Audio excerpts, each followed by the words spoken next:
These 12 Spitfires were owned by an older gentleman that had spent the bulk of his life collecting them, collecting parts. And unfortunately, he was diagnosed with cancer and didn't have the energy nor the means to walk out to his barn and work on them like he really wanted to. So his collection just sat idle.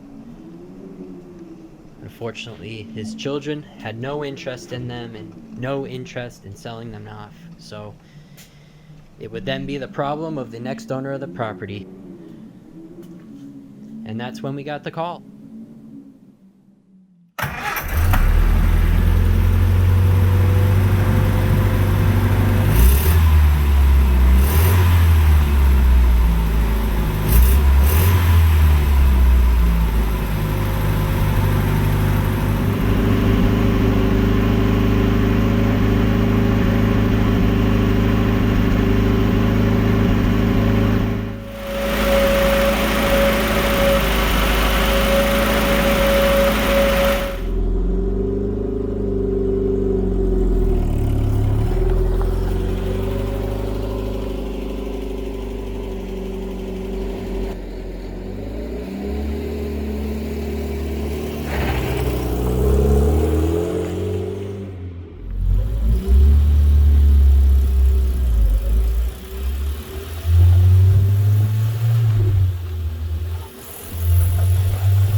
Joe here, and this right here is my 79 Spitfire that I brought back from the dead.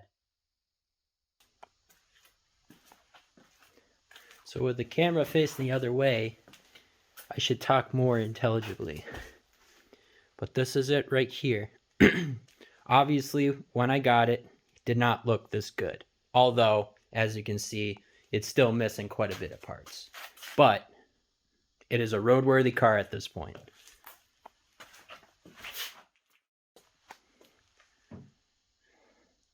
So along with buying 11 cars, Car Person always wants to fix all of them. But really out of the 11, there was only 4 that were really worthy of anything. There's this one, 79. There's a 62. There's a 68. And then a 76. So bringing back 4 of these, to me, will definitely be mission accomplished. But this one was definitely the car that drew me upon arrival to this farm, where the cars were sitting for 25 years. What really drew me to this car was obviously the bright yellow paint job. I've never seen one this color before I saw this one, and it really just pops. And though part of it is missing off the hood, it has a really old school looking custom stripe that I am in love with.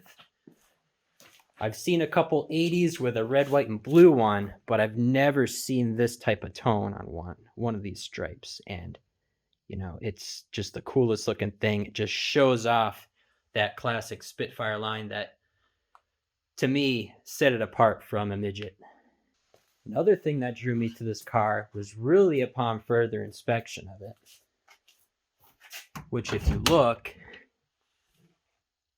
the floors and all the quarter panels are mint. There's not a speck of rust on this car, apart from a little tiny bit of surface rust right behind the back tire, which is usually the first place they rust. But in New England, as many people know, British cars did not last a long time, nor did any other car. So that was definitely something that made it special to me. The only thing I know about the history of this car is this 1989 Rhode Island inspection sticker, which does tally up the mileage when it was inspected, which was just over 23,000 miles. And today, We're at 23,836 miles.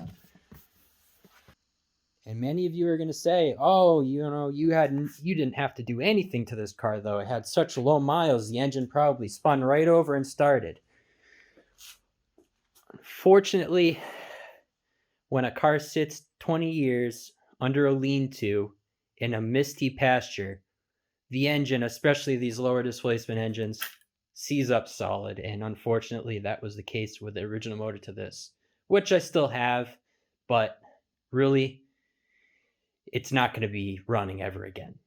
So under the hood is your run-of-mill 1500cc 4-cylinder. Very common engine to see in the Spitfire.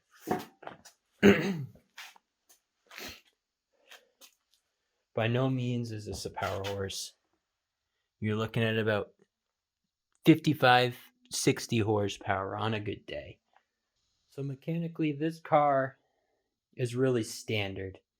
The only thing I've changed is out of convenience of what I had, which was an older style of a Stromberg carburetor with a manual choke that, from what I've heard, is the more reliable option to choose versus the automatic choke.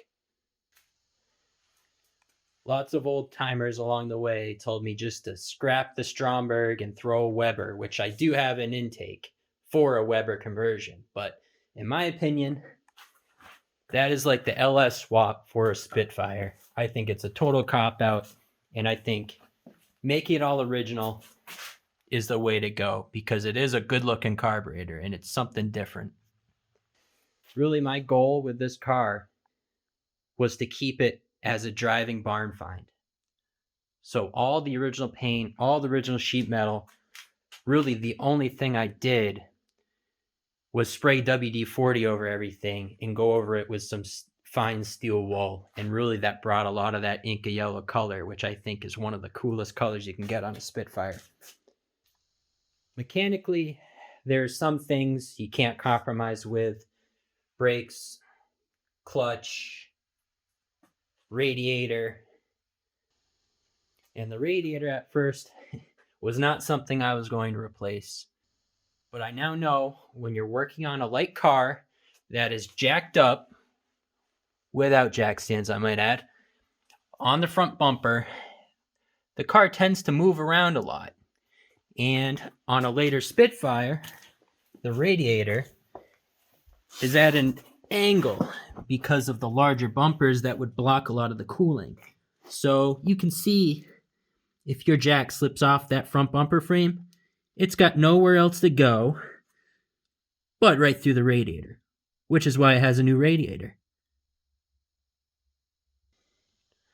Person with a lot of luck, in the end, tends to get slapped with a little bad luck once in a while, which you can actually see where a new head gasket has been installed. Again, not an original part of the scope of the project. And I might add, the head gasket went after it was all assembled and painted. But nonetheless, it has a new head gasket.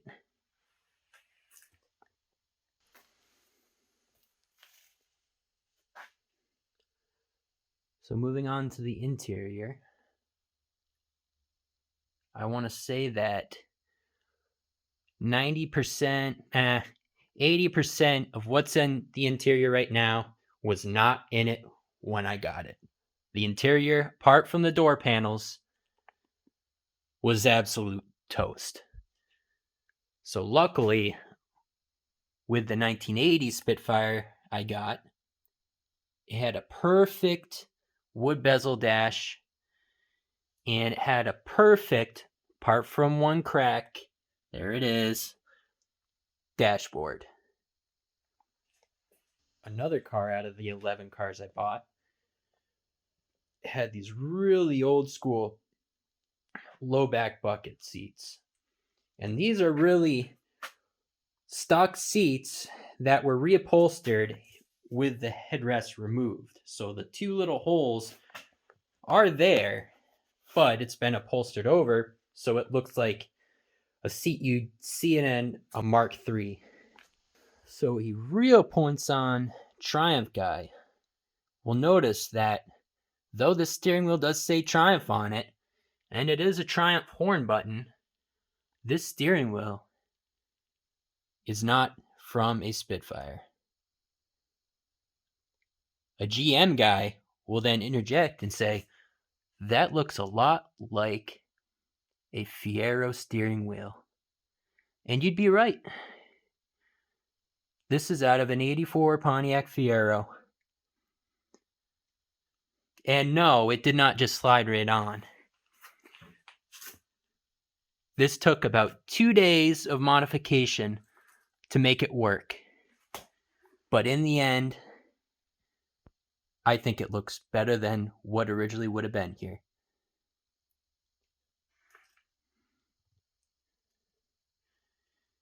And why would I put a Fiero steering wheel on it? Well, I had a really nice Fiero steering wheel, and I did not have a nice Triumph steering wheel. So I had to make do with what I had. My goal really with this was, out of all the cars, to really take all the 1979 cues off of this car and replace it with the early stuff. So people who know Spitfires know this car, which I'll insert an image, did not have these really classy chrome bumpers. They had these big tugboat looking bumper car bumpers that, fortunately, British Leyland was forced to put on all their cars to import them to the US. But, you know, I guess it's safer. Spitfire isn't complete until it has a nice chrome luggage rack on the trunk. Especially when you want to hide some of those dings underneath. But we won't say anything about that.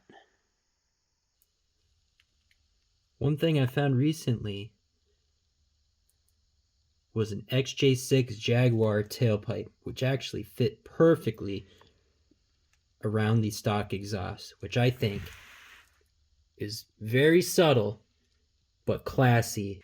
Gives a little bit of that bendy straw, obnoxious Triumph exhaust, which I really like. I'm not big on aftermarket performance parts. I've always been into staying OEM, and I think putting a Jaguar tailpipe on another one of its British relatives is really cool. What do you say we give this guy a 25-degree cold start?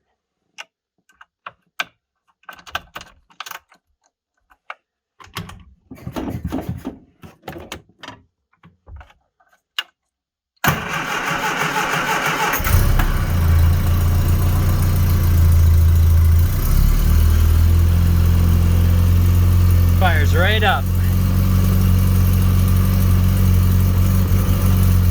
There we go. Sometimes you gotta give it a little guidance.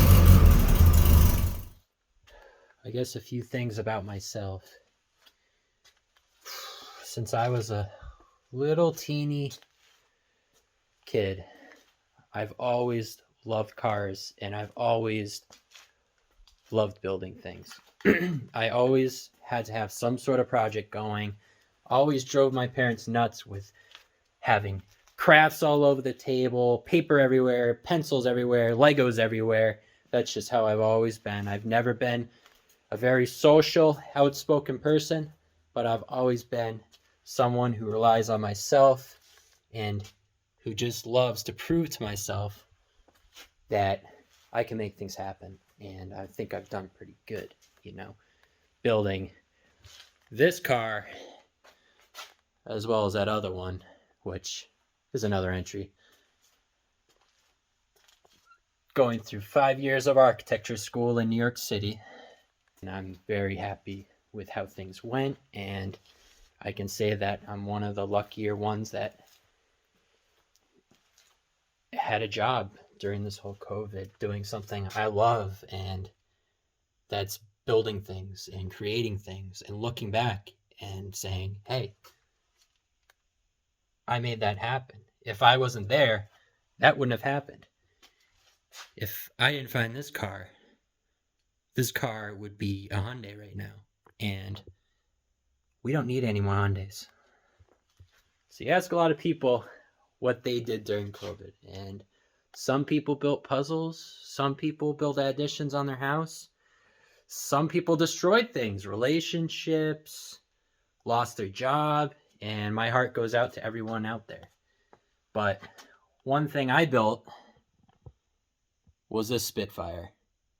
And I'm not going to remember this pandemic for the pandemic. I'm going to remember I brought this little guy back to life.